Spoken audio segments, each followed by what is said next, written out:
Kidney বিকল বলতে আসলে কি বোঝায়?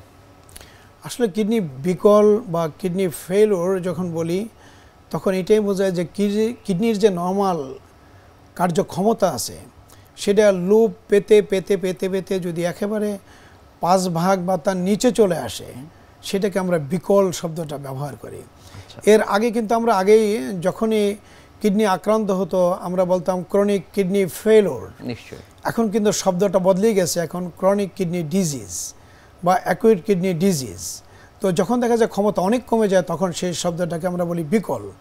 তো মানে কার্যক্ষমতা কমে যাওয়াটা বলতে আমরা মানে কি বুঝি, তাহলে মানে কিডনি কি কাজ করে? কিডনি কিন্তু আমাদের দেহের অনেক অনেক অনেক গুরুত্বপূর্ণ কাজ করে। তার মধ্যে অন্যতম যদি বলি যে আমাদের দেহে কিন্তু প্রতিনিয়ত অনেক ধরনের ক্রিয়া বিক্রিয়া চলতেছে, মানে শত শত মানে হাজার হাজার ক্রিয়া বিক্রিয়া চলতেছে এবং সেই ক্রিয়া বিক্রিয়ার জন্য অনেক ধরনের রাসায়নিক পদার্থ তৈরি হয় এবং সেই রাসায়নিক উচ্ছিষ্ট পদার্থ সেগুলো আমাদের দেহের জন্য ক্ষতিকর এবং মৃত্যু হতে পারে যদি সেটা শরীর থেকে বের না করে দেওয়া যায়। আর কিডনির কাজ হলো যে সেকে সেকে যেগুলো পয়জনাস বা বিষাক্ত পদার্থ আছে সেগুলো প্রস্রাবের সাথে বের করে দেয় এবং আমাদের দেহের জন্য যত জরুরি গুরুত্বপূর্ণ যে কেমিক্যালস আছে বা রাসায়নিক পদার্থ সেগুলোকে আবার ধরে রেখে দেয়। তো এই কাজটা সে করে। তাছাড়া আরও অনেক গুরুত্বপূর্ণ কাজ করে, যেমন লোহিত কণিকা তৈরি করতে ইরাইথোপ্রোটিন লাগে, সেটা এই কিডনি তৈরি করে। আমাদের হাড়গুড় যেগুলো আছে মজবুত রাখার জন্য অ্যাক্টিভ ভিটামিন ডি সে অ্যাক্টিভেশন করে এই কিডনি।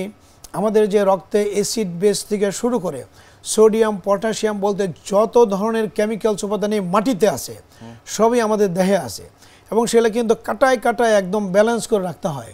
যদি কোনোটা কমে যায় বা বেড়ে যায় তাহলে আমাদের মৃত্যু হতে পারে। এবং কিডনির মধ্যে এতগুলো সেন্সর আছে যে সে মেপে মেপে সেগুলো কাটায় কাটায় সমানে রাখে, বেশি হলে বের করে দেয়, কম হলে ধরে রাখে এইভাবে। সেই জন্য কিডনিকে বলা হয় মাস্টার কেমিস্ট। তো আমাদের যে অ্যাসিড সেই অ্যাসিড বেস সেটাকে সে প্রপারলি ব্যালেন্স করে, আমাদের রক্তচাপ যেটা আছে সেটা নিয়ন্ত্রণ করে। এরকম অনেক গুরুত্বপূর্ণ কাজ এই কিডনি করে। কিন্তু যখনই দেখা যায় যে কিডনির কাজ ব্যাহত হয়, আস্তে আস্তে খারাপের দিকে যাচ্ছে, তখন এই ক্ষমতাগুলো কমতে থাকে এবং কমতে কমতে যখন একদম 5 ভাগে চলে আসে তখন আমরা সেটাকে ফেলিওর বলি। কিন্তু তার আগের ধাপগুলো, যেমন ক্রনিক কিডনি ডিজিজ আছে একটা, যে দেখা যায় যে কারো এমন কিছু রোগ আছে যে যেমন উচ্চ রক্তচাপ, ডায়াবেটিস বা গ্লোমারোনেফ্রাইটিস, অথবা আমরা ব্যথার বড়ি খাই সবসময় সেগুলোর কারণ, অথবা অতিরিক্ত ওজন বা বারে বারে যাদের কিডনিতে পাথর হয়, ইনফেকশন হয়, বংশগত কারণ, অনেক কারণেই কিডনির ক্ষমতা লোপ পেতে থাকে। এবং এই যে লোপ পেতে থাকে সেটাকে 5টা ধাপে ভাগ করা হয় ক্ষমতা অনুযায়ী, কতটা লোপ পাইছে সে অনুযায়ী। 1, 2, 3, 4 এই 4 নম্বর ধাপ পর্যন্ত যদি আমরা রোগ নির্ণয় করতে পারি তাহলে কিন্তু অনেক ক্ষেত্রে এটা কিউর করা যায়। অনেক ক্ষেত্রে যে একদম হল্ট করে দেওয়া যায়, যে গতিতে খারাপ হচ্ছে থামিয়ে দেওয়া যায়। আবার অনেক ক্ষেত্রে দেখা যায় যে ব্যাক করে আনা যায়। আবার কোনো ক্ষেত্রে যদি থামিয়েও না দেওয়া যায়, যে গতিতে খারাপ হচ্ছে সে গতিটাকে একদম স্লো করা যায়। এবং যদি স্লো না করা যায় তাহলে এর থেকে যত জটিলতা হয় সেগুলোকে কিন্তু চিকিৎসা করে থামিয়ে রাখতে পারে। সেই জন্য যত তাড়াতাড়ি কিডনি রোগ শনাক্ত হয় তত সেই রোগীর জন্য মঙ্গলজনক। এটা চিকিৎসা করে এটাকে থামিয়ে রাখা যেতে পারে।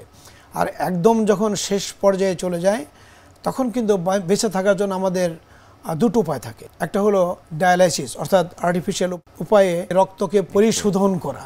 আরেকটা আছে কিডনি সংযোজন করা, অর্থাৎ একজনের কিডনি নিয়ে লাগিয়ে দেওয়া, সে তখন ওই নতুন কিডনিটা তার দেহে কাজ করবে কিডনির মতো করে। এই 2টা পদ্ধতি হাতে থাকে তখন।